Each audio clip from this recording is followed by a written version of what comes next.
శ్రీమాత్రే నమః. అందరికీ నమస్కారం అండి. మేషరాశి వారికి ఇంట్లో ఉన్నటువంటి ఆ రహస్య శత్రువు ఎవరు? మరి వారు ఎవరో తెలిస్తే మీ గుండె జల్లుమంటుంది. అంటే వారు మీకు బాగా కావాల్సిన వారా? అసలు వారు మీకు ఎందుకు రహస్య శత్రువుగా మారారు? ఈ విషయాలన్నీ కూడా ఈ వీడియో ద్వారా మనం వివరంగా తెలుసుకుందామండి. కాబట్టి ఈ వీడియోని ఎక్కడ కూడా స్కిప్ చేయకుండా చివరి వరకు చూస్తేనే మీకు పూర్తిగా అర్థమవుతుంది. మేషరాశి రాశిచక్రంలోని మొదటి రాశి. అశ్విని నక్షత్రం 1, 2, 3, 4 పాదములు. భరణి నక్షత్రం 1, 2, 3, 4 పాదములు. కృత్తికా నక్షత్రం 1వ పాదంలో జన్మించిన వ్యక్తులు ఈ మేషరాశి పరిధిలోకి వస్తారు. ఈ మేషరాశి వారికి అధిపతి కుజుడు. మేషరాశి వారు శస్త్ర విద్యలు కావచ్చు, సాంకేతిక విద్యలలో అంటే ఈ యొక్క రాశి వారు శస్త్ర విద్య, సాంకేతిక విద్య, యుద్ధ విద్యలలో కూడా మంచిగా వీళ్ళకి ప్రావీణ్యత కలిగి ఉంటారు. అలాగే కొత్త కొత్త టెక్నాలజీకి సంబంధించేటి వ్యాప్యాయకాలు వీళ్ళకి ఎక్కువగా ఉంటాయండి. అంతేకాకుండా కొత్త పరిహారాలకు తయారు చేయడంలో కూడా వీరు ఆరితేరి ఉంటారని కూడా చెప్పుకోవాలండి. ఎటువంటిదైనా సరే కొత్తగా కనిపెట్టాలని ఒక తాపత్రయం కూడా వీరికి ఎక్కువ ఉంటుంది. అందరూ ఒక రకంగా ఆలోచిస్తూ ఉంటే వీళ్ళు విభిన్నంగా ఆలోచిస్తూ ఉంటారు. వీరి జీవితంలో ఒడిదుడుకులు కూడా చాలా ఎక్కువగా ఉంటాయి. ఎక్కువగా శ్రమించి చాలా బాధ్యతలు కూడా వీరు నెరవేర్చి అలాగే ఎక్కువ కూడా మాట పడకుండా ఉండాలి అనేటువంటి ఆలోచనతో ఒక మంచి స్థితికి చేరుకుంటారు. ఈ రాశి వారు చాలా కష్టాలను బాల్యంలోనే అనుభవించడం వల్ల ఏంటంటే వీరి జీవితానికి సంబంధించిన పాఠాలు ఎక్కువగా నేర్చుకుని ఉంటారండి. ఇబ్బందికరమైన కుటుంబ పరిస్థితులు కూడా మిమ్మల్ని చాలా వరకు కూడా వెంటాడుతూనే ఉన్నాయండి. ఎన్నో కష్ట నష్టాలు, సమస్యలు, తప్పు చేయని కూడా కొన్ని నిందలు పడ్డాయి. అలాగే భారమేటి కుటుంబ బాధ్యతల కారణంగా ఆర్థిక పరిస్థితుల గురించి కూడా మీకు చిన్న వయసులోనే అర్థమయ్యాయి. కాబట్టి డబ్బు విషయంలో ఈ మేషరాశి వారు చాలా జాగ్రత్తగా ఉంటారని కూడా చెప్పుకోవాలి. ఒక్క రూపాయి ఖర్చు పెట్టేటప్పుడు కూడా ఖచ్చితంగా దానికి సంబంధించినటువంటి ప్రతి దాని గురించి ఆలోచిస్తారు. అంటే ఈ రూపాయిని మనం ఖర్చు పెట్టేది ఒక వస్తువు కోసమా? అది మనకి ఎంతవరకు ఉపయోగం? అలాగే ఈ రూపాయి దానికోసం ఖర్చు పెట్టడం కరెక్టా? కాదా? ఇలా అన్ని విషయాలు కూడా వీరేంటంటే లెక్కలు వేసుకుంటూ ఉంటారండి. చూసేవారికి ఏంటంటే పిసినారి వారు అనుకుంటూ ఉంటారు. మేషరాశి వారు స్నేహితులకి వెనుకంచే వేయకుండా సహాయం కూడా చేస్తూ ఉంటారు. వారు ఏదైనా ఇబ్బందిలో ఉన్నా, ఆపదలో ఉన్నారు అంటే కనుక వీళ్ళు ముందడుగు వేస్తారండి. వాళ్ళ కోసం ఏమి చేయడానికైనా సరే వెనుకాడరనమాట. ఎంత దూరమైన అంటే ఎంత అంటే అది మన ఒకవేళ డబ్బు సహాయం కావచ్చు, ఏదో ఒక రూపంలో ఆ మనిషిని ఆదుకోవాలనే ఆలోచన ఎక్కువగా వీరికి ఉంటుంది. అలాగే ఈ మేషరాశి వారు ఒక స్త్రీ వల్ల మాత్రం చాలా ఇబ్బందులకు గురవుతున్నారండి. ఈ ఈ స్త్రీ మీ జీవితాన్ని తలకిందలు కూడా చేస్తుంది. కాబట్టి స్త్రీల విషయంలో మాత్రం ఈ మేషరాశి వారు చాలా అంటే చాలా జాగ్రత్తగా ఉండాలి. ఎవరితోనైనా సరే ఒక మాట్లాడేటప్పుడు కానీ ఒకటికి 4 సార్లు ఆలోచించాలి. సాహస క్రీడలు అంటే వీళ్ళకి చాలా ఎక్కువగా ఇష్టం. ఒక రకంగా డేరింగ్ అండ్ డాషింగ్ మెంటాలిటీ అని చెప్పుకోవాలి. మేషం అంటే ఏంటి? గొర్రె పొట్టేలు. ఈ గొర్రె పొట్టేలు కొండని కూడా ఢీకొట్టడానికి వెనుకాడదు. ఆ కొండ దీని కొమ్ముల వల్ల పగులుతుంది. వీరికున్నది అనేది పక్కన పెడితే ఏంటంటే వీరు అనుకున్నది సాధించే అంతవరకు వీరు ఏదైనా ఒకటి చెయ్యాలి, ఒకరిని ఏదైనా సరే ఒకరిని అనాలి అన్నా సరే ముందు అనుకున్నది అది వెనుక ముందు ఆలోచించుకోకుండా అంటే ఆ పని చేస్తారండి. ఎదుటి మనిషిలో ఒక మాట అనాలి అన్నా కూడా వీళ్ళు ఏమనుకుంటారో ఆ మాట అనేస్తారనమాట. వెనుక ముందు ఆలోచించరు. తొందరతనం అనమాట. అలానే ఈళ్ళేంటంటే వారు ఈ మేషరాశి వారు అదేవిధంగా మనోధైర్యం, సాహస నిర్ణయాలు వీళ్ళకి చాలా వరకు కూడా కలిసి వస్తాయండి. వీళ్ళకి మనోధైర్యం ఎక్కువగా ఉండడంతో పాటు వీళ్ళు తీసుకునేటువంటి కొన్ని నిర్ణయాలు వీరిని చాలా ముందుకు తీసుకుని వెళ్తాయి. కొన్నిసార్లు ఆ నిర్ణయాలు ఏంటంటే ఒకటికి అంటే తొందరపాటుతో నిర్ణయాలు తీసుకోవడం వల్ల కొన్నిసార్లు వీరికి అవే ప్రమాదాలుగా కూడా కొన్ని కారణాలు అవుతూ ఉంటాయని కూడా చెప్పుకోవాలండి. కాబట్టి ఎప్పుడైనా సరే తొందరపడి ఏ నిర్ణయం తీసుకోకూడదు. తొందరపడి ఎవరిని ఒక మాట అనకూడదు. ఈ మేషరాశి వారు అనుభవం లేకుండా చేసే కొన్ని వ్యాపారాల వల్ల మాత్రం వీరు నష్టాలు అనేవి కొన్ని చూస్తారు. అలాగే మేషరాశి వారి వైద్య రంగంలో కూడా బాగా రాణిస్తారు. ఇక అబద్ధాలు చెప్పడం వీరికి నచ్చదండి. ముఖ్యంగా ఈ రాశివారు సోమర్తనాన్ని అస్సలు మెచ్చుకోలేరు. ఒక రకంగా ఎప్పుడు పనిచేస్తూ ఉండాలి. అలానే పనికి తగ్గట్టు ఫలితానికి తగ్గట్టు పని జరుగుతూనే ఉండాలి. మన అవసరానికి పని చేయాలి, ఆ పనికి తగ్గ ఫలితాన్ని తీసుకోవాలి. ఇలాంటి మెంటాలిటీ అనేది వీళ్ళు సైకిల్లో ఎప్పుడు అంటే ఒక ఆలోచనలో సైకిల్లా రన్ అవుతూ ఉంటుందన్నమాట.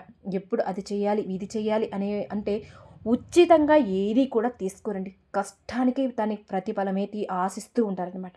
ఈ మేషరాశి వారికి అలాగే స్వతంత్ర అభిప్రాయాలు కలగా ఎక్కువగా ఉంటాయి. అలాగే ఈ రాశివారు అంటే ఇండివిడ్యువాలిటీ అనే దాన్ని ఎక్కువగా కోరుకుంటారనమాట.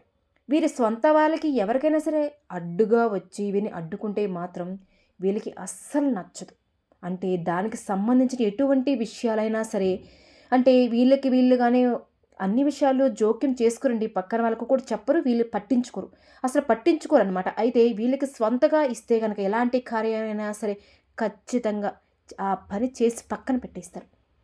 అంత బాగా దాన్ని చక్కగా పూర్తి చేస్తారండి.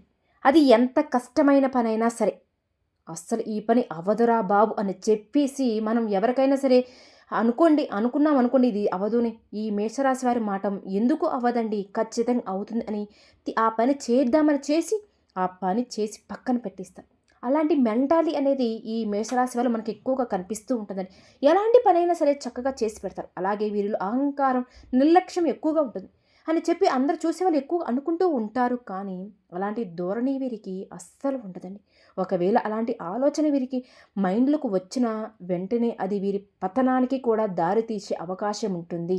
కాబట్టి ఎప్పుడైనా సరే ఏ వ్యక్తికైనా సరే అహంకారం కావచ్చు, నిర్లక్ష్యం అనేది ఉండకూడదు.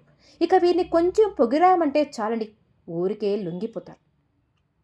ఈ మేషరాశికి చెందిన వారు ఎవరైనా సరే ప్రతిసారి కూడా వీళ్ళు చేసే ప్రతి పనిలో చాలా వరకు ఆలోచన విధానం అనేది చాలా తక్కువగా ఉంటుంది.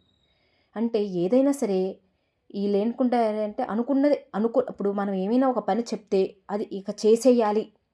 అది ఎందుకు అవ్వదు, ఖచ్చితంగా చేసేద్దామని అనుకోని తీరదాం అని ఎందుకు అవ్వదని అనుకుంటూ ఉంటారు. అలాంటి మెంటాలిటీ ఎక్కువగా అలాగే ఆలోచిస్తారు.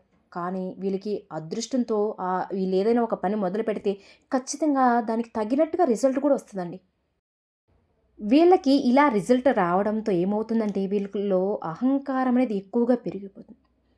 నేను చెప్పాను కదా! జరిగింది కదా! అదే జరిగింది అలా మాట్లాడుతూ ఉంటారు. అలాగే అలా చేస్తూ ఉంటారు కూడా. కాబట్టి ఏంటంటే ఇలాంటి స్వభావం కారణంగా మేషరాశి వారినండి చాలా వరకు కూడా ఇబ్బందులు గురిచేస్తూ ఉంటుంది. ముందుగానే బాగానే ఉంటుంది. చూసే వాళ్ళకేంటి, వినే వాళ్ళకి అంతా బాగుంటుంది. వీళ్ళకి కూడా ఇది అహంకారంలా, గర్వంలా అనిపిస్తూ ఉంటుంది. కానీ దాని పరిణామం అనేది మాత్రం వీళ్ళని చాలా వరకు కూడా అండి ఇబ్బందులు గురిచేస్తూ ఉంటాయని కూడా చెప్పుకోవాలనమాట. కాబట్టి అంటే నిజమా అని మీరు ఆశ్చర్యపోవచ్చు. ఖచ్చితంగా అండి. కొన్ని విషయాల్లో మాత్రం ఎదుటి మనిషి మీరు చెప్పే మాట ఎలా తీసుకుంటారో అనే విషయం మనకు తెలీదు కాబట్టి. మేషరాశి వారి యొక్క జాతక ప్రకారం చూస్తే ఈ రాశి వారు ఎవరైతే ఉన్నారో ఇప్పుడు మనం చెప్పుకున్నట్టు విధంగా వీరికి ఇంట్లోనే రహస్య శత్రువు అనేవాళ్ళు ఉన్నారండి. అసలు ఎవరు ఈ రహస్య శత్రువు అంటే వీరికి ఇంట్లోనే రహస్య శత్రువు ఎందుకు ఉన్నారు అంటే గనక మేషరాశి వారికి ఉన్నటువంటి కోపం వల్ల కావచ్చు, లేదనుకోండి చికాకు వల్ల కావచ్చు.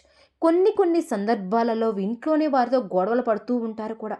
ఈ గొడవల కారణంగా ఎదుటి మనిషిని ఒక మాట నోరు జారేస్తారనమాట. కానీ అవతల వ్యక్తులు మాత్రం దాన్ని మనసులో అలానే పెట్టుకొని ఉంటారు. అంటే మీరు కోపంలో ఆ మాట అన్నా అవి సద్దుమణిగాక మీరు మర్చిపోతారు. కానీ అవతల వ్యక్తి మాత్రం దాన్ని మనసులో అలానే పెట్టుకొని ఉంటారు. అందువల్ల వాళ్ళు శత్రువుగా వీరికి తయారవుతూ ఉంటారు. ఎప్పుడెప్పుడు అవకాశం దొరుకుతూ ఉంటుందా, ఎప్పుడెప్పుడు వీళ్ళని దెబ్బ కొడదామా అని చెప్పేసి వాళ్ళు ఎదురు చూస్తూ ఉంటారండి. అంటే మీకు తెలిసిన వాళ్ళే, మీ శత్రువు బయట వాళ్ళైతే కాదు, ఇంట్లో వాళ్ళే, మీ బంధువులు వాళ్ళు ఎవరైనా కావచ్చు. మీ బంధువులలో కావచ్చండి, అంటే మీ చుట్టాలలో ఏదో దూరపు చుట్టాలైనా అంటే మీరు ఏదో ఒక ఫంక్షన్‌కి వెళ్లారనుకోండి. అక్కడ ఒక చిన్న గొడవ జరిగింది. దాన్ని మీరు మర్చిపోయారు. అంటే మేషరాశి వారు మర్చిపోయారు, కానీ అవతల వ్యక్తి మాత్రం ఖచ్చితంగా ఆ సందర్భాన్ని గుర్తుపెట్టుకున్నారు. ఎప్పుడెప్పుడా మిమ్మల్ని దెబ్బ కొడదామని కూడా ఎదురు చూస్తూ ఉంటారు. అది కుటుంబ పరంగా దెబ్బతీయవచ్చు, వ్యాపార పరంగా దెబ్బతీయవచ్చు, ఆర్థిక పరంగా కూడా దెబ్బతీయవచ్చు. ఇలా ఏదో ఒక రకంగా వాళ్ళు కక్ష తీర్చుకోవడానికి కూడా, మీ దగ్గరకు పగ తీర్చుకోవడానికి కూడా వాళ్ళు శత్రువుగా తయారవుతారనమాట అండి. కాబట్టి మేషరాశి వారు ఆ శత్రువు ఎవరు ఏంటి అనేది మీరు గ్రహించగలిగితే మంచిది. మీరు గ్రహించలేకపోతే ఏమవుతుందంటే వాళ్ళు మీ దగ్గరే చేరుతారు. మీ ఇంట్లోనే ఉంటారు. మీతోనే ఉంటారు. మంచిగా ఉంటారనమాట. అంటే మీ వ్యాపారంతో మీతో పాటు ఉంటారు. లేదనుకోండి మీ ఉద్యోగంలో మీతో పాటే ఉంటారనమాట. మంచిగా మీ దగ్గర నటిస్తూ అది ఎలాగంటే, "బాబాయ్ నాకు జాబ్ ఏమన్నా ఎవరినైనా అడిగి ఇప్పిస్తారా? లేకపోతే పెదనాన్న మీ వ్యాపారం నన్ను కూడా చేర్చుకోండి. కొంచెం వ్యాపారంలో కొన్ని తెలియని విషయాలు నేర్చుకుంటాను" అని ఎలాగైనా సరే మీ దగ్గరికి వస్తారండి. మీతోనే ఉంటారు. మీ మంచి చెడులు అన్నీ తెలుసుకొని అంటే వాళ్ళకేంటంటే మీ గురించి అన్ని విషయాలు వాళ్ళు వాళ్ళ దగ్గర నుంచో, పక్కన వాళ్ళు తెలిసిన వాళ్ళ దగ్గర ఎలాగని తెలుసుకొని మీకు చాప కింద నీరులాగా మీ పతనాన్ని కోరుకుంటూ ఉంటారు. మీరు పతనం అయ్యేంత వరకు వాళ్ళకి ఇక నిద్ర పట్టదు. మీ శత్రువులు ఇలా ఉన్నారు. కాబట్టి మేషరాశి వారు దుడుకుతనాన్ని తగ్గించుకొని, కోపాన్ని తగ్గించుకొని, ఎదుటి వ్యక్తులతో గొడవ పడకుండా ఉండడానికి ప్రయత్నించండి. గొడవ పడకుండా ఉండడానికి తగ్గించుకుంటే గనక అప్పుడు శత్రువులు మీకు తక్కువగా ఉంటారు. ఒకవేళ శత్రువులు ఉన్నా కూడా మీరు నిదానంగా మాట్లాడి దాన్ని సాల్వ్ చేసుకోవాలండి. 1కి 4 సార్లు ఏదైనా సరే చిన్న విషయాన్ని అంటే ఎలాగా ఒకలాగా మనం మాట్లాడుకొని దాన్ని ఆ ప్రాబ్లమ్ చిన్నదిగా సాల్వ్ చేసుకోవాలి. కాబట్టి ఆ ప్రాబ్లమ్ అంత పెద్దదిగా పరిగణించదు. ఒకవేళ మీకు గనక పెద్ద పెద్ద గొడవలు జరిగిన శత్రువులు తయారనుకోండి, ఇక అంటే ఏదో ఒక విధంగా మీకు వాళ్ళు హాని చేయడానికే ప్రయత్నిస్తూ ఉంటారండి. కాబట్టి ఎవరిని కూడా తక్కువ అంచనా వేయకూడదు. ఆ సిట్యుయేషన్‌లో మీకు కరెక్ట్‌గా ఉన్న మీరు ఎదుటి మనిషిని అనే మాటలో వాళ్ళకి వినడానికి అంటే మీరు బయటపడడం, సర్వే అవ్వడం చాలా కష్టమవుతుంది తర్వాత. ఎందుకంటే వీళ్ళు మీతోనే ఉండి మీకు రహస్య శత్రువుగా ఉంటూ మీ పతనానికి దారితీసే విధంగా వీళ్ళు చాలా వరకు కృషి చేస్తారండి. కాబట్టి ఇలాంటి రహస్య శత్రువుల నుండి మిమ్మల్ని మీరు కాపాడుకోవడానికి కూడా చేయవలసినవి అంటే చిన్న పరిహారం గురించి తెలుసుకుందామండి. అసలు ఈ మేషరాశి వారు చేసుకోవలసిన పరిహారం ఏమిటి అంటే, ఆడంబరం లేకుండా పూజలు కావచ్చండి. గుప్తదానాలు, మనోధైర్యం వీరికి బాగా మేలు చేస్తాయి. అమ్మో! మాకు రహస్య శత్రువు ఉన్నారు కదా అని మనకు ఏమవుతుందో ఏంటో అని భయపడవలసిన అవసరమే లేదు. మిమ్మల్ని మీరు మానసికంగా, మెంటల్‌గా బాగా ప్రిపేర్ చేసుకోండి. నాకు ఏమీ కాదని చెప్పేసి ఆ తర్వాత అంటే ఒక ఆడారం చేసి పూజారి గారిని పిలిచి 10 మందికి పిలిచి కాకుండా చక్కగా ఇంట్లోనే సైలెంట్‌గా పూజారి గారిని పిలవండి. పూజలు చేసుకోండి. గుప్తదానాలు చేయండి. తూర్పు, ఉత్తర సింహద్వారాలు మీకు కలిసి వస్తాయి. కాబట్టి ఆ దిశగా మీరు ప్రయాణించడం మొదలుపెట్టండి. ఏదైనా సరే మనం ఏదైనా ఒక పని చేస్తున్న నలుగురికి తెలిసేలాగా చేయకూడదు.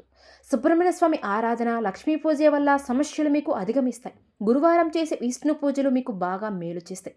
శత్రువులు మీకు బాగా అంటే శత్రువులు కూడా మీకు మిత్రుగా మారుతారండి. కాబట్టి మేషరాశి వారు ఈ వీటిలో చెప్పిన విధంగా చేయడానికి ప్రయత్నించి చూడండి. గురువారం ఆలయంలో పసుపు రంగు పప్పులు కావచ్చు, అరటి పండ్లు, మిఠాయిలు భక్తులకు పంచండి.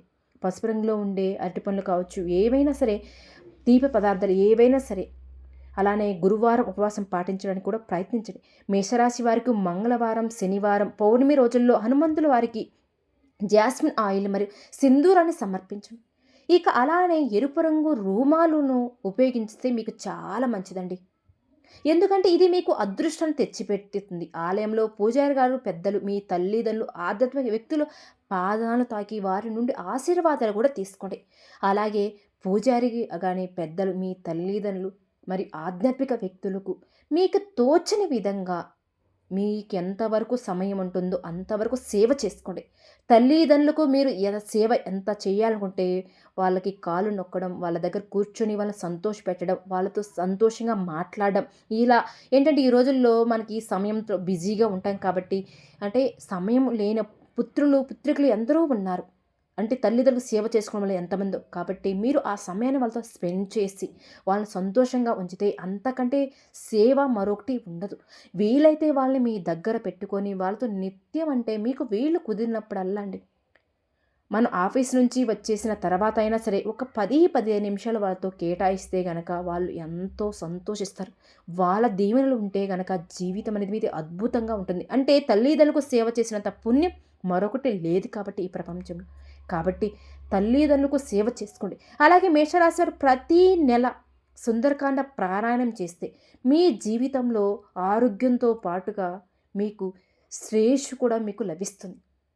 శనివారం ఆలయంలో పురోహితులకు బెల్లం, నల్ల నువ్వులు దానం చేయండి. ఇలా చేయడం ద్వారా మీరు రహస్య శత్రువులు మీకు ఉన్నా కూడా మీరు వాళ్ళకి అధిగమిస్తారనమాట. మీ రహస్య శత్రువులు ఎవరు ఉంటారో అది మీకు తెలుస్తుంది కూడా. వాళ్ళ నుండి ఎటువంటి ఆపద వస్తుందనేది ఏదో ఒక రూపంలో మీకు కనుక్కోగలుగుతారు. కాబట్టి ఈ విధంగా ఈ వీడియోలో చెప్పిన విధంగా చేయండి.